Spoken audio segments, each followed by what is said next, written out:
Yeah, Craig, you guys were so hot coming in. What do you feel like happened? Y'all got off to a fairly good start offensively, and then not much after that.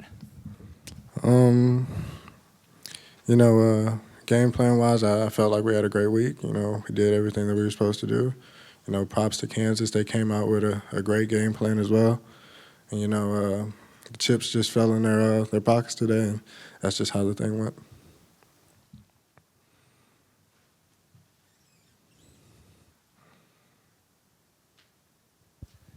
Yeah, Sqwirl, how much of a game like this can you really learn from him? How much do you just need to throw it away, get out of your mind, and get ready for TCU?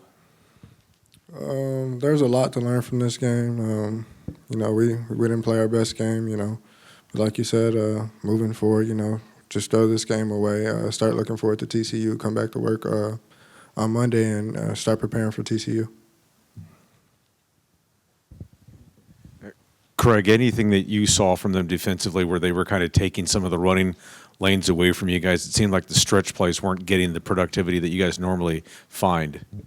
They're a great team. They were very physical. They ran off the football as well, and they had a great game plan. You have a great game plan, and it just matched up well against ours. They had success on their side of the ball, and we didn't have as much success as we wanted to.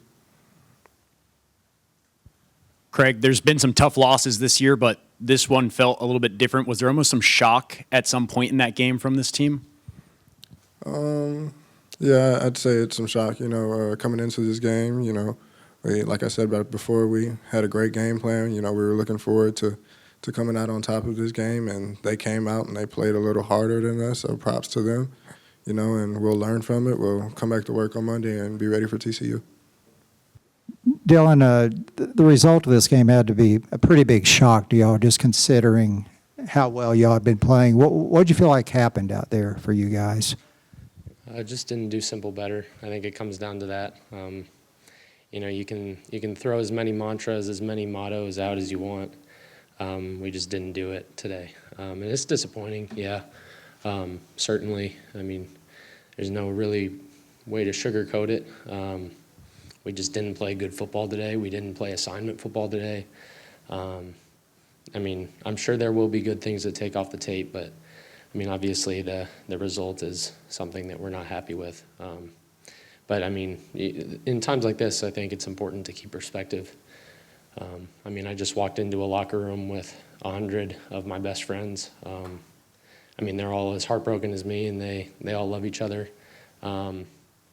And I think just keeping things in perspective from the standpoint of, we play football to go through the growth processes to make us better for life. And I think that's a big part of being at Baylor.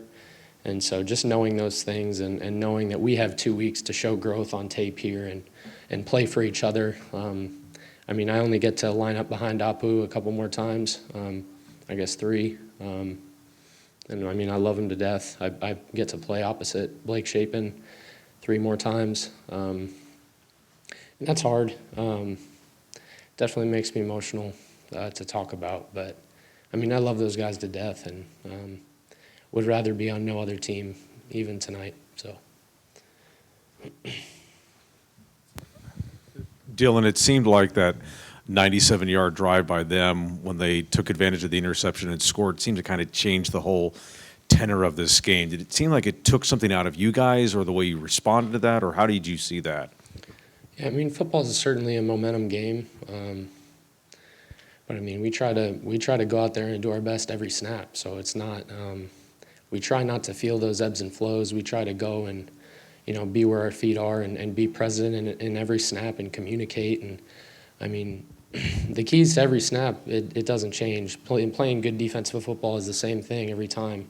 The guys may change, the personnel may change, the call may change, but regardless of what happens on the field, the guys are around you are counting on you to do your job, and we just didn't do it tonight. So, we'll watch the tape and we'll get better from it. Certainly, we have a lot of growth to go through. 31-3 hurts. So, yeah, just not much more than that for you. So. Dillon in the back. In terms of when Adrian went out and Will Howard came in, was there something that he did differently than Adrian that maybe threw you guys off or took advantage of something that you were showing them? I mean, we were expecting a little bit more QB scramble game with Adrian Martinez. I mean, everybody knows he's gifted, whether he's throwing the ball or he's running the ball, and he's a really dynamic player. Will Howard is too, though. I mean, he can certainly throw the ball as he showed tonight. I mean, just the amount of preparation that he must have gone through this week as a backup quarterback, you know, going into the game and really going out there and executing. Ton of respect for him. And I mean, he's an experienced player. I'm sure that's not easy for him to do, sitting behind Adrian Martinez like that. But just a ton of respect for, I mean, that whole program. They really put hard-nosed football on tape. It's the kind of football that you love to watch. It's just run the ball, and they know what we're going to do, or we know what they're going to do, and they're going to do it anyways. Which, I mean, hurts especially when they do it on you and you can't stop it. But just a ton of respect for the physicality that they played with. I mean, just the edge, like all the things that we want to do, they kind of did tonight. So just hats off to them. Yeah. Yeah, Dillon, you guys talk a lot about wanting to play complementary football. Obviously, that didn't happen tonight. How frustrating is it in between possessions when you see the way things are going? And what kind of conversations were you all having on the sidelines as things started to kind of slip away?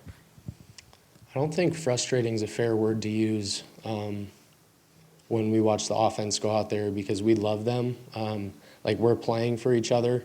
And so I don't really think frustrating is the right word to use. Like, obviously, it stinks when they don't have the production that you'd love to see, but it's like, hey, we're going to try to pick you up because we love you. And that's a big thing for us, like trying to stay out of the negative space. That's something we continue to work on. And obviously, working on complementary football because didn't show up tonight. I mean, yeah, hopefully we can kind of turn it around here a little bit and, you know, stay positive with the fight that we're fighting. Dillon, Kansas State possessed the ball for over 37 minutes. How was that for you guys as a unit? Was that draining mentally or physically at all, just trying to stop Deuce Vaughn for that long? I mean, we're used to playing tempo teams that run like 80 or 90 plays a game, so I wouldn't say it's physically that demanding. I mean, you kind of got to line up. It makes it quite a bit easier mentally, actually, because you have time to communicate and you can solve some issues. So I don't think that's necessarily it. I mean, it can kind of lull you to sleep a little bit when it comes with the slow pace of play. You know, just bringing that edge every snap. You know, when a drive is going for. I mean, I looked up at the clock after the first drive, and there was like 6 minutes left or something in the first quarter. And I mean, it really just comes down to doing the basics better. And it is a little bit difficult because I think mentally, football is a lot of between the snaps, how you handle things, whether that's emotionally or, I mean, mentally, physically, all those things. But I mean, if you mess up, it gives you a little bit more time to think about that mess up. And so it is hard to kind of bounce back when they go slow like that. I think that's probably the best way to say it, yeah. Dillon, you mentioned the team being heartbroken, but still with 2 big games left to go. How do you keep that from creeping into the last 2 contests? Say the last part again, sorry. How do you keep the heartbreak from creeping into the last 2 games, keep it from spiraling? Yeah, I mean, 24-hour rule, it's big in football. You win a game, it's 24 hours, and you turn it over, it's the next thing. You lose a game, you eat it, and box it up, move on. I mean, this hurts for everybody. Obviously, everybody knows what was on the line tonight, probably too much. And, you know, you just box it and move on. It is, I mean, it is really hard to do, but it's the same thing with life. So I think it's a really good skill to learn, and you know, you can't let the past affect the future. And to stay grounded in the present and continue to move through your challenges, through your values. And I mean, those are the things that we talk about every day. It's person over player. It's the whole program motto, and that's what's important to us. And I mean, obviously, you love to lift trophies at the end of the year and all those things, but football is bigger than that. And I mean, we have to realize that and move through with the next 2 weeks with growth and positivity and play with the love that we have for each other. Yeah, Dillon, just kind of building off that, you mentioned like 3 more times to line up with these guys. In the raw emotion right now, how do you feel about next week, knowing it's going to be the last time at McLean Stadium and you want this taste out of your mouth? Yeah, I mean, I had a little bit of those thoughts today, just like you drive in and it's the second to last time playing in the stadium that you've played all your games in. And so, yeah, I mean, I had a little bit of that today. But really, it's trying to take the emotion out of it next week. I mean, you love to play with that raw passion and everything, and I think that's great to use it for positivity, but I think emotion can kind of cloud your head sometimes. And so I'm not sure that next week before the game is the time to be thinking of all of the lasts, because, I mean, we're going to be facing a top 4 opponent, assuming they stay up there. I have no idea how they did today, but yeah. I mean, when we're done with all of this, I'll look back and I'll have a chance to really appreciate what my time at Baylor means. But I mean, we have a 2-week sprint here with 2 great teams to play, and really excited to show how hard we can play and you know how we can grow from this, because that's what's important. Thank you guys. Thanks.